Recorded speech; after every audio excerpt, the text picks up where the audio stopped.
We are embarking on an extensive exploration today.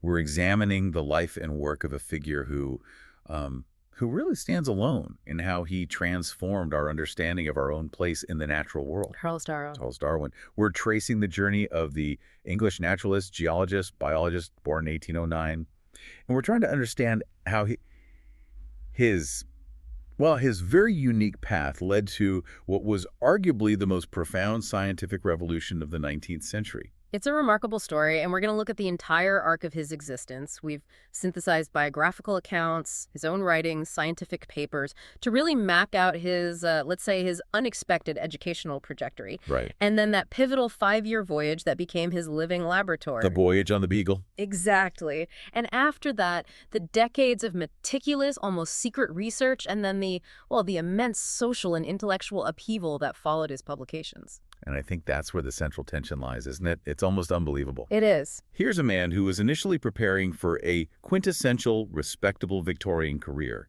He was training to be an Anglican country parson. The life of a gentleman naturalist, yes. And he ends up formulating a theory of purely natural mechanistic change, natural selection, a theory that it completely removed the need for divine intervention in the creation of species. Our mission today is to trace the precise steps that bridge that enormous gap. To go from orthodox belief to revolutionary science. Exactly. And his core proposition, that's the intellectual force of his legacy, isn't it? The idea that all species of life have descended from common ancestors. Through this gradual, relentless process. Natural selection. It's now the essential unifying theory of all biological sciences. So we need to understand exactly how Darwin built that argument brick by painstaking brick. So let's start at the beginning. Shrewsbury, 1809. Darwin was born into a family that wasn't just wealthy, they were deeply entrenched in Britain's intellectual and industrial elite. That's a key point. His father, Robert Darwin, was a successful, almost formidable doctor and financier. And the lineage on both sides is it's incredible. It's key to understanding his later radicalism. It absolutely is. His grandfathers were giants. On his father's side, you have Erasmus Darwin, who had already published Zoonomia. Yes, a work that discussed these general concepts of evolution and common descent. It didn't have a mechanism, not like natural selection, but it established a precedent in the family for non-orthodox scientific thinking. The idea was already in the air, so to speak. And on his mother's side? The Wedgwoods. Prominent industrialists, radical thinkers. His grandfather, Josiah Wedgwood, was a dedicated abolitionist, and that influence on Darwin's moral compass, on his anti-slavery views, would be absolutely indelible. So even though the family was officially Anglican, he was exposed to these progressive, maybe even proto-evolutionary ideas from the very beginning. For sure. But despite this amazing intellectual pedigree, his own formal education seemed, awkward. It was directionless for a long time. Almost a comedy of errors at first. You could say that. His father intended him for medicine, sent him to the University of Edinburgh in 1825. A top medical school at the time. One of the best. But Darwin, he found the lectures dull, and he was absolutely traumatized by the sight of surgery. Which, we have to remember, was performed without anesthesia then. Exactly. It was brutal. He openly admitted to just neglecting his medical studies entirely. He couldn't do it. But this period of neglect, it led to a really formative experience that often gets overlooked. While he was avoiding the anatomy theater, he acquired a critical skill. Taxidermy. Yes. And he learned it from a very unusual tutor, an interaction that really shaped his moral and social views. His tutor was John Edmonston. He was a freed Black Briton who had previously been enslaved and worked in the rainforests of Demerara in South America. So he had firsthand knowledge. Immense knowledge of preserving specimens. Darwin spent 40 daily, hour-long sessions with him. This personal relationship was so significant, Darwin later recalled Edmonston as a very pleasant and intelligent man. And you have to think about the context of the 1820s. Precisely. This early, respectful, intellectual interaction with a Black man of profound skill. It reinforced Darwin's innate belief in the shared mental capabilities of all races. It really laid the groundwork for his later ferocious abolitionism. That's a fascinating, and you're right, an under-examined influence. But beyond Edmonston, Edinburgh wasn't a total loss for him scientifically. No, not at all. He engaged with real science. He joined the Radical Plinian Society. Radical how? They were questioning everything. They were materialists, many of them. He also assisted a man named Robert Edmund Grant in investigating marine invertebrates. He even presented his own minor discovery in March of 1827. What was that? He identified these little black spores in oyster shells as the eggs of a skate leech. So you see the spark is there. He has the eye of a naturalist. He had the scientific spark, but no direction. None. So when the medical path failed, his father, completely frustrated, redirected him, sent him to Christ's College, Cambridge, starting in 1828. And the goal now? To get a Bachelor of Arts degree, this was the prerequisite for becoming a highly respectable Anglican country parson. What a pivot. From surgeon to clergyman. It was a path for a gentleman of his station. But even at Cambridge, his passion for natural science just kept pulling him away from theology. He preferred writing, shooting, and, most notably, he developed this zealous obsession with collecting beetles. Influenced by his cousin, right? William Darwin Fox. Yes, and he was incredibly good at it. Some of his beetle finds were actually published in Illustrations of British Entomology. This wasn't just a hobby. It was meticulous, systematic fieldwork. Exactly. And this zeal, this passion, connected him with the man who would truly prepare him for his destiny, the botany professor John Stevens Henslow. Henslow became his mentor. His absolute mentor. Darwin became Henslow's favorite protege. He was known around Cambridge as the man who walks with Henslow. And Henslow really curated Darwin's intellectual preparation, didn't he? He led him to the foundational texts of the era. He did. Darwin devoured William Paley's natural theology, which argued that the complexity of nature, the intricate design of an eye, for instance, could only be the result of a divine designer. The classic watchmaker argument. And Paley's logic was compelling and rigorous. Darwin later said he appreciated the clear, methodical construction of the argument, even after he'd abandoned the conclusion. So it taught him how to build a case. It taught him that complexity demanded a logical, explanatory framework. And crucially, he also read John Herschel's preliminary discourse. What was the message there? Herschel urged young scientists to discover the deep, hidden natural laws of the universe through exhaustive observation and inductive reasoning. It was a direct mandate for empirical scientific discovery. And then came the romance of it all, the call to adventure. Alexander von Humboldt's personal narrative. Humboldt painted this picture of scientific exploration in exotic places as the highest possible calling. Darwin was so inspired, he started making his own plans to go to Tenerife with some friends. So all this combined meant that by the time he finished his degree, and he did well, he came 10th out of 178 candidates in January 1831. He was intellectually primed. He might have been aiming for the clergy, but he was equipped with the methodical rigor of a geologist, the classification skills of a biologist, and the observational zeal of an explorer. Which brought him to the moment the whole trajectory of his life changed forever. Instead of a paid parish position or that trip to Tenerife, he gets a letter from Henslow. A letter offering a far, far greater opportunity. A spot on HMS Beagle. Indeed. Henslow proposed him for a self-funded supernumerary position.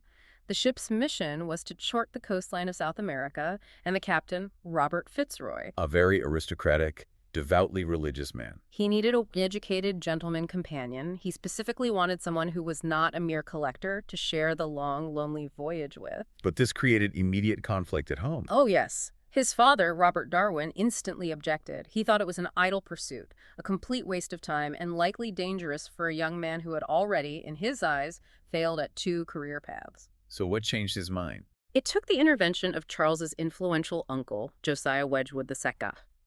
He persuaded his father not only to agree, but also to provide the necessary funding for the trip. And that funding was critical. Absolutely critical. It allowed Darwin to retain control over all his collections, ensuring they would be properly studied by the scientific community back home, rather than being claimed by the Navy. The voyage was secured. The ship set sail in December 1831. 5 years at sea. It sounds romantic, but the reality for Darwin was just chronic, severe seasickness for virtually the entire voyage. A constant misery. Yet despite this physical suffering while aboard, he spent the vast majority of his time, almost 3 full years, cumulatively ashore. He transformed into a relentless field scientist. Completely. While Captain Fitzroy was charting the coasts, Darwin was focused on geology and making these massive collections. He didn't initially think of himself as a zoological expert. His plan was just to send back immense quantities of specimens carefully labeled and boxed for the established experts in London to analyze. And he wasn't going in blind, conceptually.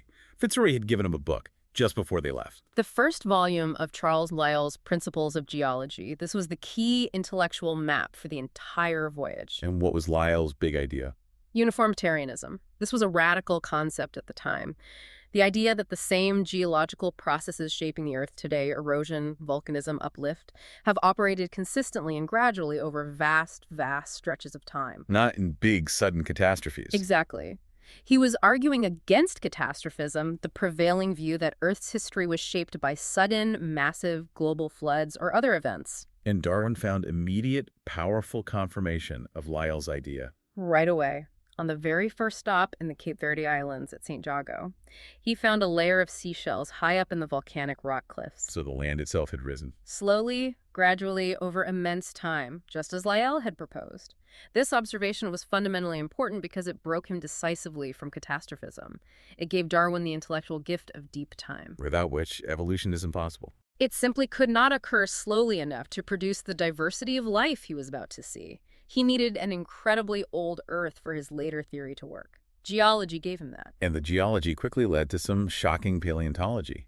When they reached Patagonia, near a place called Punta Alta, he made his greatest fossil discovery of the journey. He uncovered fossil bones of colossal extinct mammals, the Megatherium, a giant ground sloth, the Toxodon, the armored Glyptodon. Giant regions of creatures we know today. Exactly. And what was truly astonishing was that these massive, extinct bones were found right beside modern seashells. That indicated they had become extinct relatively recently, with no dramatic global catastrophe to blame. So why does that matter so much? Why was that so challenging to the existing dogma? Because it demonstrated this powerful geographical continuity.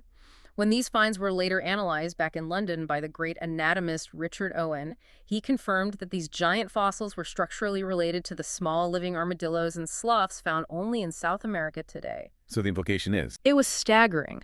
Why would a creator populate one geographic area, South America, with giant extinct versions of creatures that only live there today? It suggested that species don't just get created and fixed in place. They become extinct, but their descendants, or at least their local relatives, continue the lineage in the same area through modification. The law of succession of types, he called it. Precisely. And he also witnessed live geological change in Chile in 1835. He was there for a violent earthquake. And saw the aftermath. He saw mussel beds that had been stranded several feet above the high tide line. Conclusive evidence that the land had been raised right before his very eyes. This observational power fueled all his theories. He later theorized that as continental land masses rise, oceanic islands must sink, and that coral reefs would grow upward around them, eventually forming those ring-shaped atolls. A major geological contribution in its own right. It solidified his scientific reputation long before Origin of Species even appeared. But beyond the rocks and fossils, he started seeing these species puzzles that just resisted the idea of fixed creation. Right. He learned from the gauchos in the Patagonian interior that there were two similar types of rhea, these large flightless birds, and they had separate but slightly overlapping territories. Their distribution seemed linked to subtle geographical boundaries. Another anomaly. Another piece of the puzzle, and then, of course, they reached the Galapagos Islands. Now, this is often mythologized as the moment the light bulb went on, the eureka moment. But the sources show the realization was actually much more delayed and piecemeal, wasn't it? Absolutely. It's the great myth of the Darwin story. He observed the mockingbirds and noted that they differed from island to island. That was a key observation. But what's the critical piece of information he failed to collect, which he later kicked himself for? The tortoise shells. He didn't consistently collect them or even label them based on their island of origin. He was still conceptually locked into the idea of a fixed center of creation. So he just heard about the variation from others? Mostly, yes. From the vice-governor of the islands, who mentioned he could tell which island a tortoise came from just by looking at its shell. The full significance of the finches, the 12 distinct species, was only revealed much, much later, back in London. When the ornithologist John Gould looked at his collection. Exactly. Gould was the one who told him, these aren't just varieties, these are distinct species. So the voyage wasn't just about science, it was also crucial for his moral development. Immensely so. He witnessed the absolute brutality of slavery in Brazil. And it led to these open and fierce disputes with Captain Fitzroy, who actually defended the institution. Darwin, the grandson of Josiah Wedgwood, was a lifelong abolitionist. And his encounters with the native Fuegians in Tierra del Fuego further cemented his understanding of human commonality. This is a fascinating part of the story. He met three who had been brought to England on a previous voyage and given a Christian education. And he contrasted them with the, quote, miserable, degraded savages he encountered locally. So how did his initial shock at their condition transition into a deeper scientific conclusion? Despite the staggering perceived difference, he became utterly convinced that all humans shared a common origin and possessed the same potential for improvement in civilization. He saw no unbridgeable gap between humans and animals, a truly radical thought for the era. And this was reinforced when they returned a year later, wasn't it? It was. They found the civilized Fuegian, a young man named Jemmy Button, had completely abandoned his English customs. He was living like the other natives and had no wish to return to England. So what did Darwin take from that? It showed him that savagery wasn't a fixed racial state. It was a product of environmental and cultural context. It reinforced his view of a single, shared humanity. So if we look back at the whole voyage, all this raw data he collected, extinct giants related to modern armadillos, land rising from the sea, species varying subtly across tiny distances, and a clear realization of shared human potential. These were all anomalies. Right. There are puzzles that demanded a completely revolutionary new mechanism to explain them. The old answers just didn't work anymore. So when Darwin returned to Falmouth in October 1836, he was no longer an obscure student. His letters, which Henslow had been circulating and even printing, had already made him a significant figure of scientific interest. He was already a little bit famous in the right circles. He was, and he immediately began consolidating his position among the scientific elite. He met with Charles Lyell and with the leading anatomist of the day, Richard Owen. And Owen's analysis of the Patagonian fossils was the first major scientific validation. It was huge. Owen confirmed that those giant extinct beasts were indeed relatives of living South American species. This fundamentally challenged the idea of the fixity of species. It was powerful evidence. But the true conceptual turning point, the final inescapable piece of evidence, came from the ornithologist John Gould and the Galapagos collection. Yes, Gould delivered the final blow to the old worldview.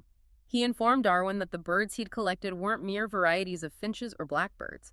There were 12 distinct but closely related species of finches, plus distinct species of mockingbirds, all distributed by island. And that is the moment where the traditional view of a fixed, single creation event must have just collapsed completely for him. It had to. The idea that God created separate, fixed species for each of these tiny, insignificant volcanic islands suddenly became scientifically absurd. If these closely related but distinct creatures arose in isolation, how did one form become another? He realized he had to invent a natural mechanism for species transmutation. By early 1837, he's living in London, and he starts grappling with this idea in his red notebook.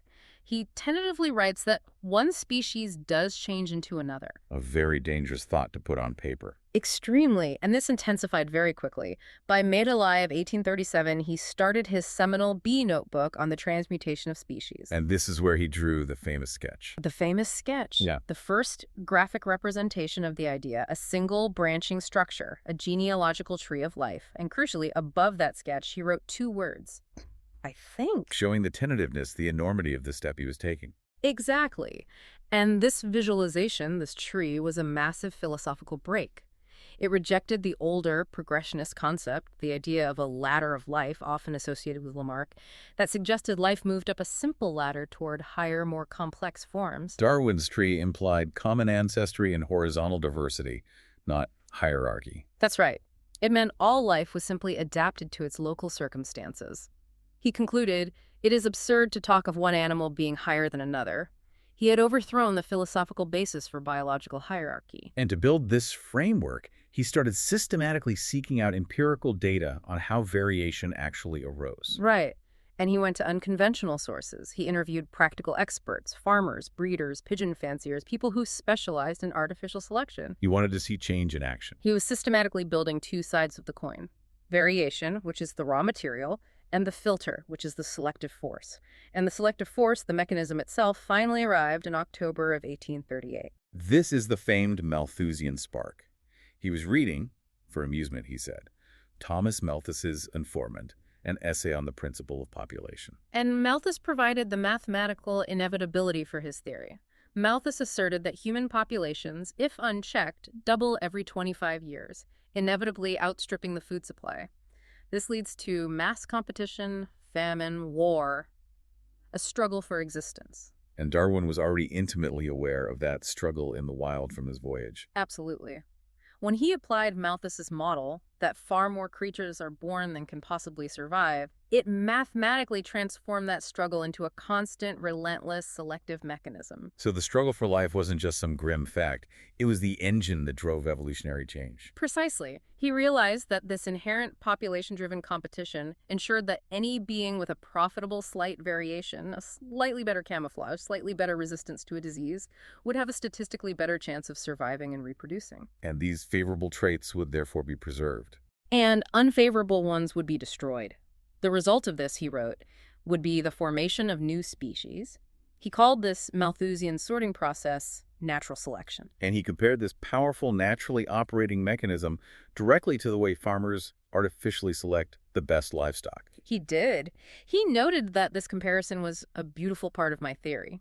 Natural selection was the filter that ensured that structures, whether it was a finch's beak or a fossilized shell, were always fully practical and perfected for their environment. Now, you just have to imagine the intense intellectual pressure of holding this world-altering secret, while also being bogged down editing the multi-volume zoology of the voyage of HMS Beagle. A huge, complex, administrative task. The stress was immense, and it took a heavy physical toll. This period marks the onset of his chronic, debilitating illness. What were the symptoms? It started in September 1837 with an uncomfortable palpitation of the heart. It led to lifelong, debilitating symptoms. Severe headaches, chronic stomach problems, vomiting, trembling. His health would invariably collapse during times of intense intellectual strain or controversy. And this physical suffering was intertwined with major personal commitments. Yes. He decided, based on this meticulous list of pros and cons, which included the classic, rather unromantic line that marriage was better than a dog anyhow, to marry his cousin, Emma Wedgwood, in January 1839.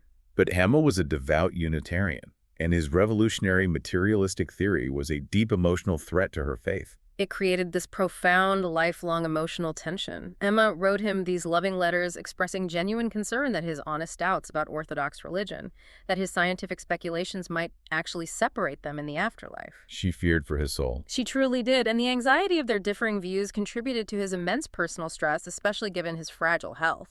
She pleaded with him in one letter, "So don't be ill anymore, my dear Charlie, till I can be with you to nurse you." They ultimately had a devoted family, 10 children in all, though it was a life marked by immense tragedy. It was. We must acknowledge the sorrow of the death of his infant son, Charles Waring, who was likely mentally subnormal, in 1858. And even more devastating was the loss of his 10-year-old daughter, Annie, in 1851 after a long illness. And that loss was profound. It broke his remaining adherence to Orthodox belief. He was also plagued by fears that his own chronic, mysterious illness might be hereditary, because he and Emma were first cousins. This confluence of personal tragedy, chronic suffering, and his scientific observations of inherent cruelty in nature, like the ichneumon wasp. Which lays its eggs in living caterpillars. Yes. All of this served as a powerful, non-negotiable argument against a benevolent designer. So to escape the pressures of London and maybe the mental burden of his radical ideas, Darwin moved his family to Down House in rural Kent in 1842. And for nearly 2 decades, refining the theory of natural selection was what he called his prime hobby. His prime hobby, yes. But he kept the theory entirely private. Publicly, he maintained his reputation as a meticulous orthodox scientist. He published The Structure and Distribution of Coral Reefs in 1842, a brilliant work applying Lyell's geology to explain atoll formation. And then came the famous, monumental barnacle saga, an 8-year detour from 1846 to 1854 devoted entirely to the classification and dissection of barnacles. 8 years. It seems like an enormous delay for a man sitting on the secret of creation. It does. What was the scientific purpose behind this incredible dedication? It was absolutely crucial for 2 reasons. Firstly, it brought him undeniable scientific credibility. After this work, he was universally recognized as a master systematist. He won the Royal Medal in 1853 for it. No one could dismiss him as an amateur speculator. Okay, so it established his credentials. And secondly, and this is scientifically essential, it forced him to define the very concept of a species in minute practical detail across vast geographic ranges. He was studying variation and classification firsthand at the most granular level. So the barnacle work wasn't just busy work. It was a rigorous, self-imposed training exercise. It proved to him, definitively, that his evolutionary framework was correct, even at the messiest level of biological variation. Exactly. His private theory was guiding his research. It helped him find homologies, structural similarities pointing to common ancestry, and even intermediate evolutionary stages like these bizarre, minute, parasitic males he found clinging to hermaphrodites in some barnacle genera. This provided the indispensable taxonomic evidence that gave weight to his later claims. Yet, when he finally finished, his personal aspiration was clear. He famously declared, "I hate a barnacle as no man ever did before." By 1844, he'd already expanded his private notes into a comprehensive 230-page essay. He knew how explosive the contents were. He did. He confided in his friend, the botanist Joseph Dalton Hooker, that detailing his ideas felt ominously like confessing a murder. But the secrecy couldn't last forever. No. By 1856, Charles Lyell became anxious. He strongly urged Darwin to publish, not least because of a young naturalist named Alfred Russel Wallace, Who was working in the Malay archipelago in Borneo. and Wallace was publishing essays that showed a worrying conceptual overlap with Darwin's own ideas about geographical distribution and species change. Lyell saw the risk of Darwin losing priority. So Darwin started working intensely on his massive manuscript, his big book on species, provisionally titled Natural Selection. He did. Though he planned a section on man, he deliberately avoided writing the full text on it, noting that the subject was so surrounded with prejudices. He was still holding back. And then the pressure cooker burst.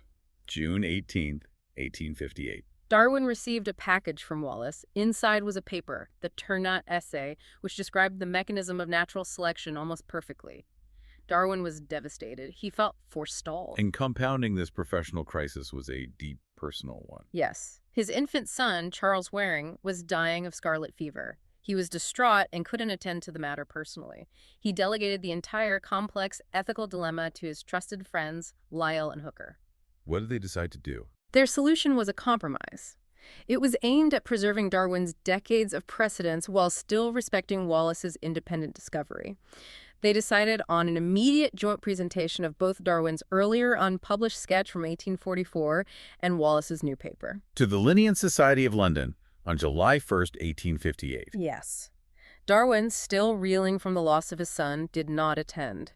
And the reaction to this monumental joint announcement was, well, it was surprisingly muted. Remarkably underwhelming. But president of the Linnean Society even remarked at the end of the year that the year had not been marked by any revolutionary discoveries. Incredible. Darwin was stung by one early critic who claimed all that was new in them was false, and what was true was old. But the clock was ticking. He realized he had to abandon his massive detailed work and just rush out an abstract. And that abstract became On the Origin of Species by Means of Natural Selection, or The Preservation of Favored Races in the Struggle for Life. Published on November 27, 1859. It was an instant cultural phenomenon. The initial print run of 12,250 copies was entirely oversubscribed immediately. Booksellers were desperate for copies. And the book itself laid out one long argument, leveraging all his observations from the Beagle, the knowledge from breeders, the barnacle systematics, the logic of Malthus. He made the mechanism accessible and compelling. In the introduction, he stated the core truth very simply.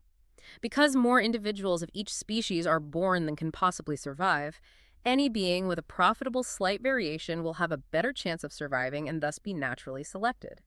And this naturally selected variation, due to the strong principle of inheritance, would then propagate its new form across generations. He was incredibly cautious about humans in this first edition, though. He almost entirely avoided the implication. Almost. He used a single powerful sentence near the end to hint at the future of his work. He wrote, "Light will be thrown on the origin of man and his history." He saved the explicit discussion for 12 years later. And he closed the book with this flourish, lifting the whole concept from dry science into a vision of cosmic scope. That final sentence is iconic.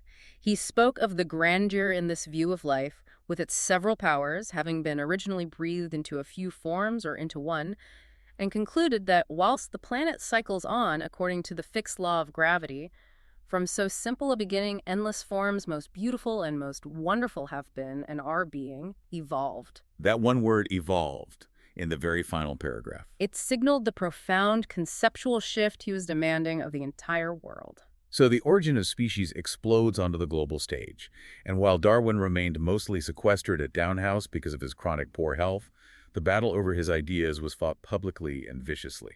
The war was led by Thomas Henry Huxley, who became known as Darwin's bulldog. A great nickname.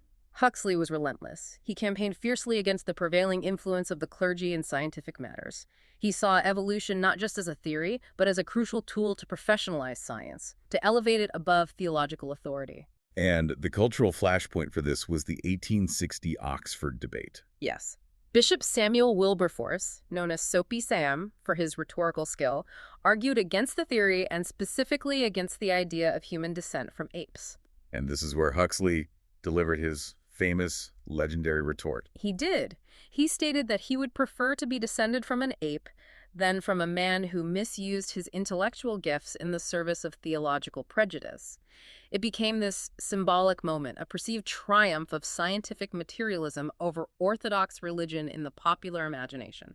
It's interesting, though, while evolution itself, descent with modification, was largely accepted by the scientific community by the 1870s, natural selection wasn't universally embraced as the chief mechanism. No, not until much later. Not until the modern evolutionary synthesis of the 1930s through the 1950s, when Mendelian genetics provided the missing piece on how inheritance actually worked. But Darwin did receive critical, observable evidence during his lifetime to support his theory. He did. In America, the paleontologist Othniel C. Marsh provided solid fossil evidence by unearthing the ancestors of the modern horse. He found a clear, gradual evolutionary sequence over time in the fossil record. The predictive power of his theory confirmed. Exactly.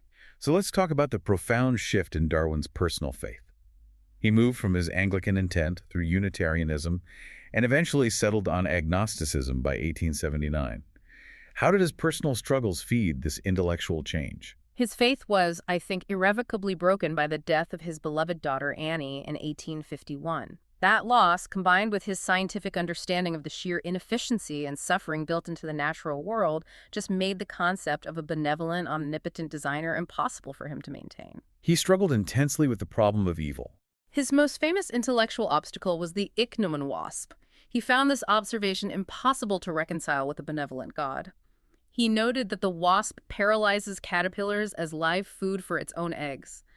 That level of designed cruelty, where suffering was built into the very structure of life and reproduction, stood as definitive evidence against divine benevolence for him. Yet even in his agnosticism, he wasn't fully satisfied with a purely materialist universe, was he? No. He confessed to the American botanist Asa Gray that he could not anyhow be contented to view this wonderful universe as the result of brute force. He struggled to give up the sense of a deep, ultimate order or a lawgiver, even if that lawgiver wasn't a personal, benevolent figure. And his personal practice reflected that ambiguity. It did. He stopped attending church around 1849, preferring Sunday walks instead. But he remained an active, respectful participant in local parish affairs at Down. He didn't become an aggressive atheist. Then, in 1871, he finally tackled the subject he had skirted for so long: human origins and the descent of man and selection in relation to sex. A huge book. It was comprehensive, providing extensive evidence that humans are integrated into the animal kingdom, demonstrating the continuity of both physical and mental attributes. But it also required the introduction of a second crucial mechanism to explain things like human differences and ornamentation. Sexual selection. Sexual selection. Why was natural selection alone insufficient to explain characteristics that seem impractical for survival, like a peacock's tail? Because natural selection favors survival, but sexual selection favors reproduction. Darwin noted that traits that seemed detrimental to survival, like the peacock's enormous, cumbersome tail, persisted because they provided a reproductive advantage. How does it work? It has two components: mate competition, which is usually male-to-male combat for access to females, and mate choice, which is usually female selection of the most attractive or vigorous partner. And he applied this directly to humans. Yes. He used it to explain secondary sexual characteristics, differences between the sexes, and even the evolution of culture, art, and moral traits. He argued that these characteristics were shaped by competitive displays and choices made by our ancestors throughout human history.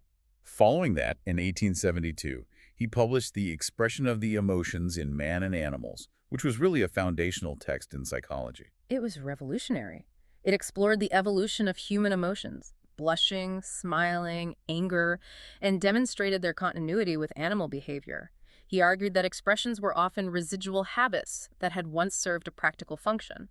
It was so advanced it was one of a handful of the first books to use printed photographs to illustrate the universality of facial expressions across cultures. And what was the reception to this work? Darwin was relieved. He was impressed that his views were met with general assent. He remarked that nobody seemed shocked by the idea that human emotions were simply evolved animal behaviors, which is a huge change from the explosive reaction to Origin 12 years earlier. While all this controversy raged around human evolution, Darwin spent much of his later life absorbed in these highly meticulous botanical studies, perhaps as a necessary retreat to less contentious fields. His botanical work was far from trivial, though. It continued to demonstrate the power of natural selection in complex, subtle ways. In Fertilization of Orchids, from 1862, he showed the delicate, co-evolved relationships between plants and insects, explaining how these incredibly complex structures arose through gradual selective pressure. And this work led to one of his most famous scientific predictions. It did. He examined the Madagascan star orchid, Angraecum sesquipedale. It had a nectary measuring 16 inches long. 16 inches? An incredible structure. And Darwin predicted that such a feature must be pollinated by a huge moth with an equally long proboscis, a prediction that was spectacularly confirmed in 1903, decades after his death, when that exact species of moth was discovered. He also published on insectivorous plants. Yes, recognizing the evolutionary significance of carnivory in plants. And his final work, The Formation of Vegetable Mold Through the Action of Worms, in 1881. Which was a perfect encapsulation of his uniformitarian thinking, wasn't it? A perfect bookend to his career. He demonstrated that the cumulative, continuous action of earthworms, these small, persistent forces, could move enormous amounts of soil and fundamentally shape the geological landscape.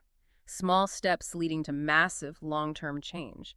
That was the message of his entire life's work. We should also acknowledge his consistent ethical stance on social issues throughout his life. Absolutely. Darwin was a lifelong, passionate abolitionist. He vehemently argued against ranking the so-called races of man as distinct species. He maintained that Black people and Native populations possessed the same feelings and mental capabilities as Europeans, which was influenced in part by his early positive experience with John Edmonston. And he was horrified by the violence he witnessed. Genuinely horrified by the ill treatment and massacres of Native groups he had seen during the Beagle voyage, like the Patagonians. He was cautious, though, about the emerging movement of eugenics, which was being advocated by his half-cousin, Francis Galton. He was. He recognized Galton's argument that aiding the weak might endanger the benefits of natural selection by allowing unfavorable traits to persist.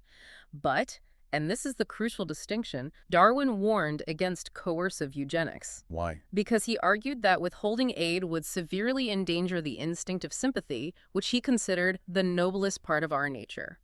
He chose to advocate only for publicizing the importance of inheritance, leaving individual choices untrammeled.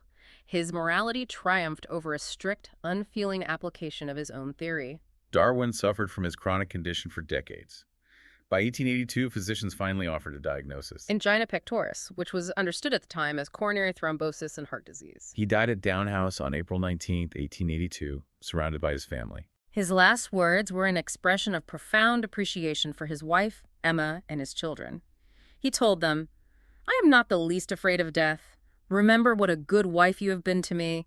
Tell all my children to remember how good they have been to me." Despite expecting to be buried in the local churchyard at Down, his colleagues understood his monumental status. A parliamentary petition was organized, and he was honored with a burial in Westminster Abbey. A deeply symbolic gesture. It placed him near Isaac Newton and John Herschel. It confirmed his status as an intellectual father of modern Britain, recognizing that his revolution transcended biology and reached into the very fabric of science. Alfred Russel Wallace, his independent co-discoverer, provided a fitting epitaph. He did. Wallace acknowledged that Darwin had wrought a greater revolution in human thought within a quarter of a century than any man of our time. His work provided the organizing principle for all the life sciences, solving the mystery of both the unity of life Through common descent, and the immense diversity of life. through natural selection. The biologist Theodosius Dobzhansky famously synthesized this legacy when he said, "Nothing in biology makes sense except in the light of evolution." And Darwin's name is now imprinted on the global landscape. Darwin Sound, Mount Darwin, the city of Darwin in Australia, all named during the Beagle voyage. His image was featured prominently on UK 10-pound banknotes for 17 years. And a bronze statue of him, seated with his seminal Tree of Life sketch, resides in the Smithsonian National Museum of Natural History. Darwin's career really teaches us that revolutionary scientific breakthroughs are rarely simple flashes of genius. No, they emerge from the methodical, painstaking collection of anomalies, from barnacles, finches, and fossils, combined with a necessary intellectual framework like Malthus's population principle, which provided the crucial engine to explain the selective forces at work. And it is something truly profound to consider. Given Darwin's intensely personal experience of suffering, his chronic, mysterious illness, his fears of hereditary disease, and the devastating loss of his children, and his scientific recognition of the horrific suffering inherent in nature, like that ichneumon wasp. How fundamentally did this personal experience of pain reinforce his rejection of divine design? How did it push him toward the acceptance of natural selection as a purely random yet immensely productive force for change? It's the ultimate synthesis of private grief and scientific revolution. Thanks for listening.